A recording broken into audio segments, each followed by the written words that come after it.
Kita beralih ke informasi lainnya, Saudara. Perum Bulog Kanwil Aceh kembali mendapat alokasi beras impor sebanyak 26.000 ton.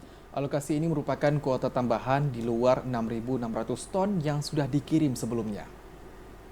Perum Bulog Kanwil Aceh kembali mendapat alokasi beras impor sebanyak 26.000 ton.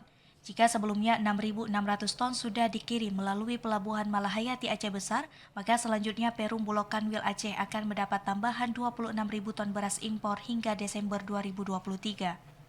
Kepala Perum Bulog Kanwil Aceh Muhammad Agung Mulia mengatakan beras impor ini untuk pengelolaan stok cadangan beras pemerintah CBP.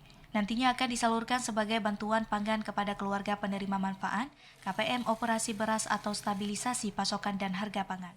Jadi artinya di Aceh sendiri tidak perlu khawatir karena stok nanti yang kami kuasai dalam rangka menjaga ketahanan stok di wilayah Provinsi Aceh ini sudah sangat cukup. Dan nanti kapal-kapal lanjutan sebanyak kurang lebih yang tadi saya sampaikan 26.000 itu akan terus berdatangan sampai dengan Desember ini.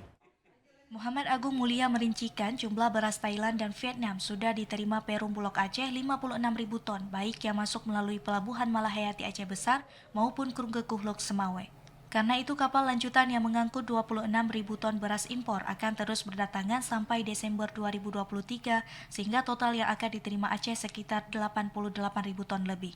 Dari Banda Aceh, Fajriana, TVRI Aceh melaporkan.